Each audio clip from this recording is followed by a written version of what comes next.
Вітаю, друзі! На Суспільному тема Дня Крим. В студії з вами я, ведуча Лариса Волошина. Уряд Росії заблокував проведення в рамках ОБСЄ наради з питань людського виміру, яка мала відкритися у Варшаві 27 вересня. Про це йдеться у заяві Державного департаменту Сполучених Штатів. Американське зовнішньополітичне відомство назвало таке рішення Москви спробою заблокувати контроль над ситуацією з правами людини, яка погіршується. Сполучені Штати не ігноруватимуть порушення прав людини. Ми продовжимо робити все від нас залежне, щоб привернути увагу до всього спектру проблем в області прав людини в регіоні ОБСЄ. І ми будемо працювати з союзниками і партнерами, щоб захистити принцип всеосяжних щорічних оглядів людського виміру за активної участі громадянського суспільства. Зі свого боку, представник російського МЗС Олексій Зайцев на брифінгу 30 вересня повідомив, що у Москві заяву Держдепу розглядають як спробу спотворити справжній стан справ.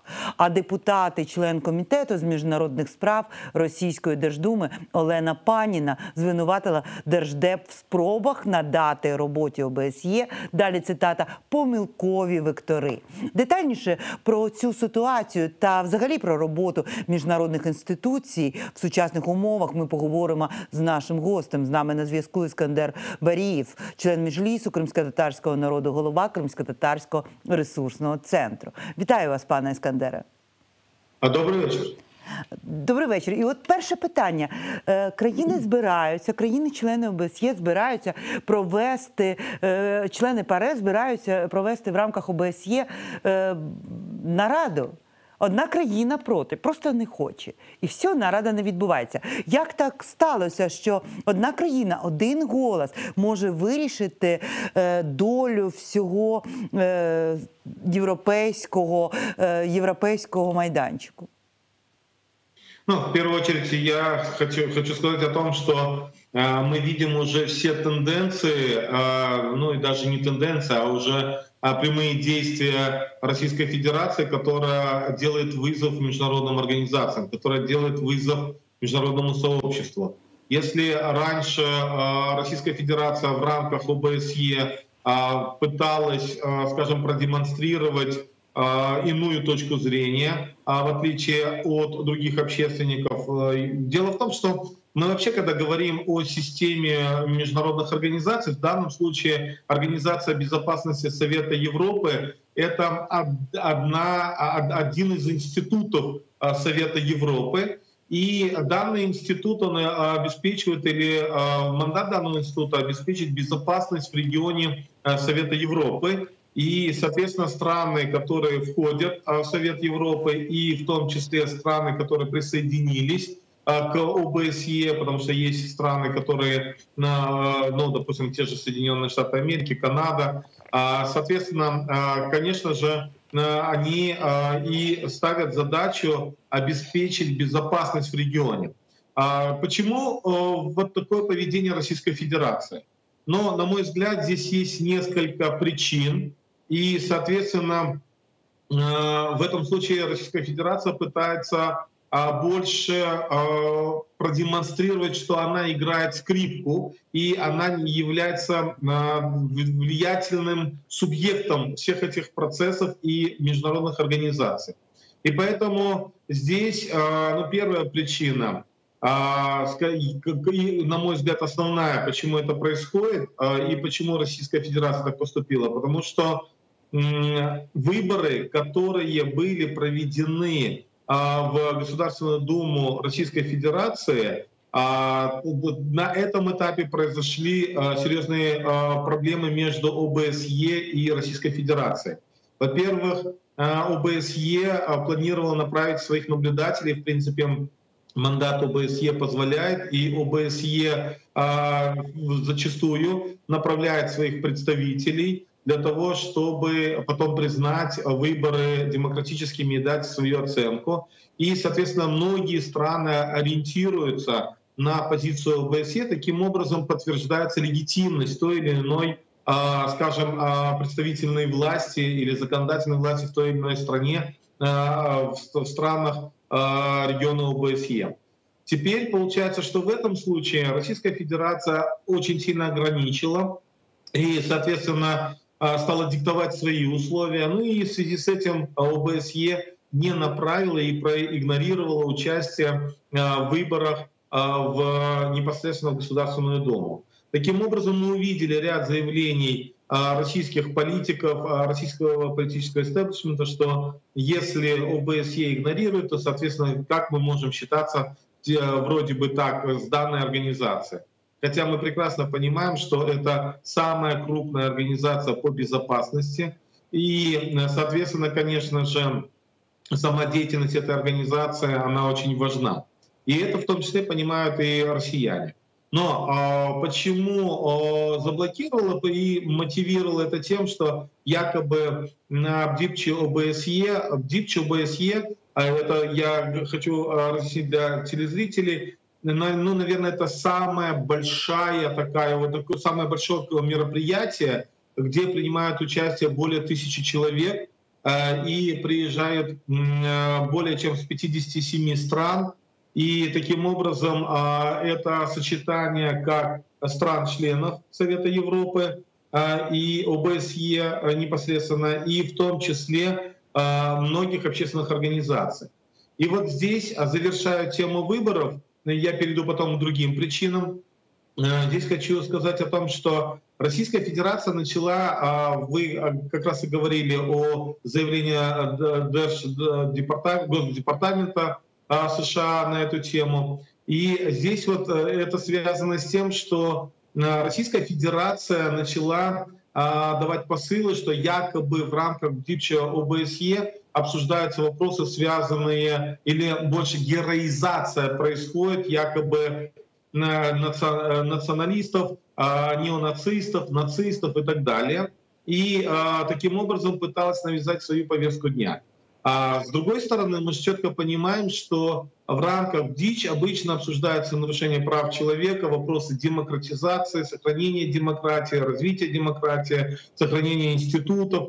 И мы на подобных мероприятиях очень часто участвовали и, соответственно, говорили о том, даже как запрещен меджлис катарского народа, и мы не можем провести выборы в Курултай.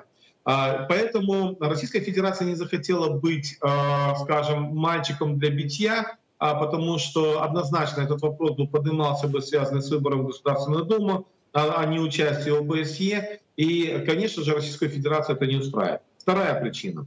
Вторая причина — это то, что из года в год Российская Федерация активно организовывала и направляла туда, я так бы сказал бы, правильных украинцев, правильных крымских татар непосредственно для участия как офлайн, так и онлайн. И, соответственно, они пытались рассказать, как хорошо живется в оккупированном Крыму. Ну, понятно, они говорят в российском Крыму. И таким образом у нас постоянно были такие вот дебаты, мы постоянно оппонировали. Но при этом для Российской Федерации это не обходилось так просто так, потому что мы реагировали, официально Украина и правозащитные организации реагировали на участие людей, которые находятся под санкциями, и, соответственно, поднимали вопрос, каким образом могли им выдать визы. И, соответственно, постоянно была реакция на эти процессы. И, конечно же, для Российской Федерации это обходилось, на мой взгляд, не так просто. Единственная, пандемия дала возможность сделать попытку через онлайн участия их представителей, потому что в первую очередь там представляют общественные организации. И в прошлом году, я хочу напомнить, что в июне месяце Крымско-Татарский ресурсный центр делал заявление и обращение во все международные организации и во все страны, которые являются членами ОБСЕ, что под видом организации, сейчас я напомню эту организацию, выступал заместитель председателя Совета министров Республики Крым, постоянный представитель, так называемый представитель президента Республики Крым при президенте Российской Федерации, который представлялся от организации Russian Association for International Cooperation. И мы тогда отслеживали, и, соответственно, тогда мы зафиксировали, что выступал именно Мурадов, и мы делали по этому поводу заявление, потому что в отношении Мурадова еще 17 марта 2014 года были приняты санкционные решения Европейским Союзом. Поэтому здесь, конечно же, лучше сделать ход конем, как говорят, и, соответственно, конечно же, Российской Федерации лучше показать, что она игнорирует, что она блокирует подобные мероприятия. Далее я хотел бы обратить внимание на то, что... Свет включите. Пардон, у меня тут просто свет отключился случайно. Алло? Так, ми чуємо вас, пане Іскандере. Ну, з того, що ви говорите, от я вас слухаю, і я думаю, знаєте, про що? Ну, багато люди говорять між собою, говорять і в тому числі і на міжнародних майданчиках. Експерти говорять про одне те саме. Чому Росія, будучи агресором, приймає участь в тих чи інших засіданнях? Тут є, насправді у світу є відповідь, чому країни, які звинувачуються в агресії проти своїх сусідів, чому вони взагалі приймають, чому їм не надається право голосу. Вважається, що таким чином світ утримується від Третьої світової війни, від того, щоб агресія набула якихось глобальних масштабів. Це просто така травма після того, як Радянський Союз покинув Лігу націй, після цього, і як фашистська Німеччина була виключена з Ліги націй, це призвело до Другої світової. Тож в світі є певний такий договір між собою, для цього створювалися всі ці інституції, давати слово всім. Але ж є і інша сторона. Коли відбуваються певні наради, відбуваються певні заяви, де країни між собою обговорюють акти агресії, порушення прав людини тією чи іншою країною. Так, сам винуватець може заперечувати, але всі інші обговорюючі вибудовують певну політику. Потім приходять до певних рішень, приймаються певні резолюції. І от ми бачимо на цьому прикладі, що Росія просто зриває роботу.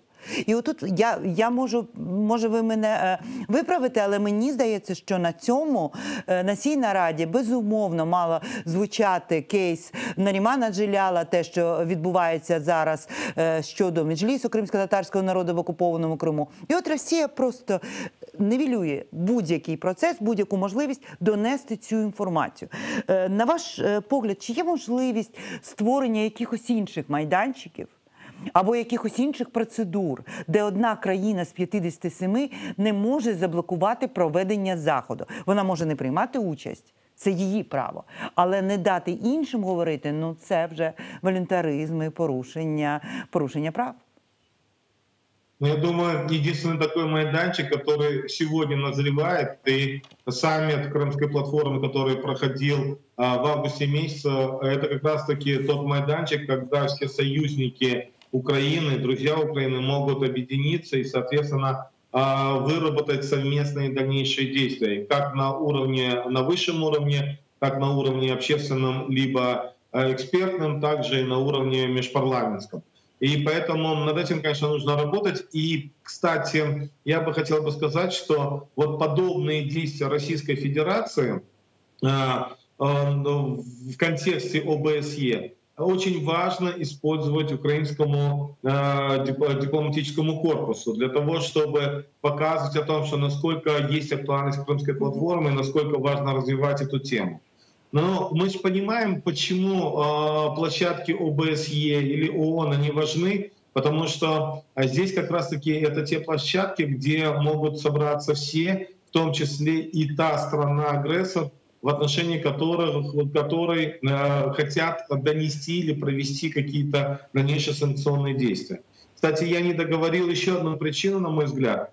Вспомните, что в начале сентября начались проблемы, когда для мониторинга ОБСЕ на востоке Украины Российская Федерация также очень дерзко поступила и на самом деле препятствовала процессу мониторинга именно на приграничной территории с Российской Федерацией. И это тоже напрямую связано с Донбассом.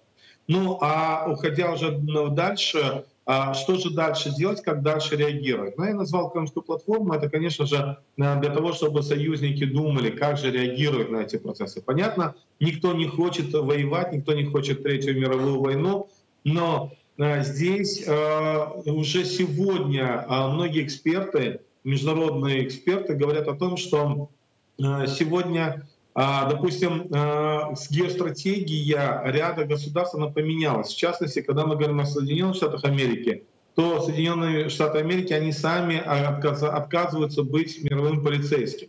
И поэтому вывод войск, там, допустим, из Афганистана, там ряд других действий, они направлены на то, что вот здесь и проявляется, что другие страны пытаются быть либо региональными лидерами, либо проявляться именно на глобальном уровне. И вот этот период, он и как раз начинается переходным быть периодом. То есть, скажем, Ялтинско-Потсдамская система, это мы, если в контексте ООН говорим, она начинает давать сбои, не может разрешить вот те проблемы, которые возникают. А новая система, она еще не продумана, но к новой системе уже пытаются идти для того, чтобы, придя к новой системе, быть, скажем, одним из создателей этой новой системы. И вот поэтому здесь ряд государств и пытаются проявлять в той или иной степени на свою субъектность большую и возможность влиять. Поэтому, я думаю, также действует российская дипломатия, действует Российская Федерация, потому что она хочет быть, опять же, одним из, скажем, архитекторов возможной новой системы построения взаимоотношений. И поэтому она и поступает так, что даже уже делает вызовы не просто национальным государствам, таким как, там, допустим, Украина, Грузия и так далее, а уже делает вызовы международным системам, таким как ОБСЕ. И понятно, что вот здесь как раз-таки и будет стоять вопрос, а как же быть, как же в дипломатическом плане отреагировать на эти процессы. Поэтому здесь мы, с одной стороны, живем в очень интересный период, с другой стороны, он очень опасный, потому что действительно он может привести к каким-то серьезным последствиям. А на фоне всех этих процессов мы видим и процессы, связанные с энергетическими войнами и энергетическими процессами, в том числе там и проблемы с газом. И поэтому, я думаю, это все такой комплексный подход. И поэтому наша задача, опять же, постараться в этом случае удержать позиции, потому что на самом деле Украина в этом вопросе, в вопросе будущего, в вопросе построения этих процессов сильно отстает. И поэтому мне кажется, что здесь нам нужно, во всяком случае, хотя бы удержать те позиции и усиливать работу с нашими потенциальными союзниками, которые, кстати, из 43 стран, которые присутствовали в Крымской платформе, практически все являются членами-учасницами ОБСЄ. Ще одна новина, яку я хочу з вами обговорити. 27 вересня в офісі Меджлісу кримськотатарського народу в Києві відбулася зустріч із Верховним комісаром ОБСЄ у справах національних меншин Кейратом Абдурахмановим. Дипломатів поінформували, зокрема, і про те, що Росія змінила своє законодавство, вона постійно змінює своє законодавство, і з метою посилення репресій щодо нелояльного до Російської Федерації населення в Криму. Тож з тих законів Росії, які є загрозливими і несуть в собі ризики репресій, виділено 3 основних. Ну, на мій погляд, навіть таких кричущих. Це, по-перше, указ президента Росії Володимира Путіна про заборону на право на землю, на земельні ділянки не громадянам РФ, на прибережні прибережних територіях окупованого Криму. Друге – це доповнення до статті 280 Карного кодексу Росії частиною 2 участь в порушенні територіальної цілісності Російської Федерації. І третє – це закон про примусову евакуацію, який надає право місцевій владі введення спеціального стану і, в принципі, може сприяти примусовій депортації незручного населення з Криму. От, пане Іскандере, про перший ми з вами говорили про заборону права власності на земельну ділянку, що одним з ризиків є те, що політв'язні проголошують себе українськими громадянами. Ми пам'ятаємо кейс Олега Сенцова, який, наприклад, сказав, він просто відмовився, він сказав, що я не російський громадянин. Багато кримських татар говорять, що ми українські громадяни, і що це може нести ризики конфіскації їх майна, тобто такий додатковий елемент тиску. Але от закон про примусову евакуацію, розкажіть більш докладно, він поки що не прийнятий, але є загроза того, що він все ж таки буде прийнятий. На ваш погляд, які ризики і чи може Росія взагалі його застосувати до кримських татар, які проживають компактно, тому ввести якийсь стан на їх території їх проживання взагалі немає проблем? Ну, на самом деле, да, как раз-таки на этой встрече Мечтиса с Верховным комиссаром как раз я озвучил эти темы, и на самом деле больше этих законов, в которые были внесены дополнения и которые были усилены в контексте вот дальнейшей агрессии против жителей Крыма, против коренного народа. Здесь мы действительно говорили про 280-ю статью, часть 2, когда уже речь идет не просто об заявлениях, но и об участии, и, соответственно, увеличены сроки. А вот что касается данного закона, он уже принят на самом деле 18 мая 2021 года. И там даже по разъяснениям данного закона мы сейчас готовим такой аналитический серьезный материал. И поскольку мы с Верховным комиссаром говорили в том числе, что депортация является преступлением перед человечностью, перед человечеством, и мы говорили о том, что поскольку Верховный комиссар, он является из Казахстана, и, соответственно, он с детства сталкивался с теми народами, которые были депортированы в Казахстан. И вот здесь были поставлены конкретные вопросы о том, что вот принятием данного закона есть прямая угроза депортации, потому что данная принудительная эвакуация, она может осуществляться с мест чрезвычайной ситуации, там, где объявляется. А мы знаем, что Крым очень даже потенциальный регион, где может быть чрезвычайная ситуация объявлена и в связи с климатической миграцией. Сейчас, кстати, и над этим мы планируем, там ряд исследований наши эксперты работают, и связанные с тем, что для Российской Федерации этот регион, скажем так, стратегически сейчас важен, и они будут провоцироваться различные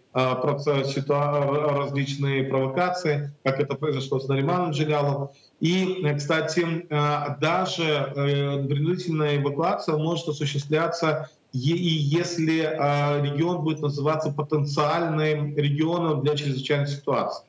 И что самое страшное, то там даже прописаны уже такие нормативы, как, допустим, эвакуация принудительная в вагонах до 250 человек. Там, допустим, если перевозка на автомобиле, то 7 человек. Если на повозке, то там 9, по-моему, человек.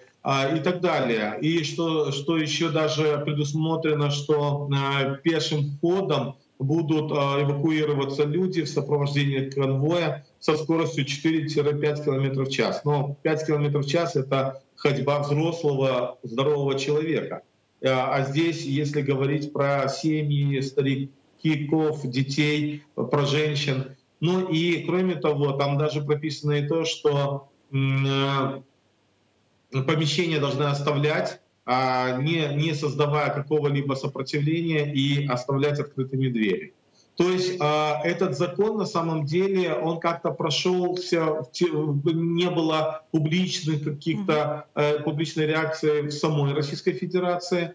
Но и, конечно же, об этом мы узнали совсем недавно, совершенно случайно. И, конечно же, мы сейчас готовим аналитическую такую справку и, соответственно, будем давать информацию в средствах массовой информации в Украине и готовить рекомендации. Во всяком случае, мной были озвучены ряд уже рекомендаций и Верховному комиссару, что здесь однозначно нужно сегодня думать о том, чтобы создать план действий по защите коренного крымско-татарского народа в регионе ОБСЕ. Второе, конечно, нужно же думать о том, чтобы создать план гуманитарного реагирования ООН. Но понятно, что если речь идет о Верховном комиссаре, просто он имеет опыт работы в системе ООН, и поэтому мы говорили на эту тему. Ну и, конечно же, третье, нам сегодня нужно делать все, чтобы международное сообщество и национальные парламенты многих стран признали депортацию геноцидом и дали посыл, что депортация целых народов — это тоже вровень с Холокостом, с Голодомором и так далі, являється преступлением проти чоловічності. Дякую, пане Іскандере. Ну, насправді, жахлива паралель просто, коли читаєш, коли вникаєш от у всі ці подробиці такого законодавства. І, безумовно, ну, ще одним з методів реагування було би все ж таки якесь засудження міжнародних і парламентів світових і міжнародних інституцій от подібних законів про конвоїрів, які женуть людей колонами. Ну, це якийсь жах. Дякую вам, пане Іскандере. З нами був Іскандер Барієв, член Міжлісу кримсько-татарського народу, голова Кримсько-татарського ресурсного центру. Цю програму для вас провела Лариса Волошина. Я прощаюся з вами і закликаю завтра вмикатися і дивитися тему дня. На все добре.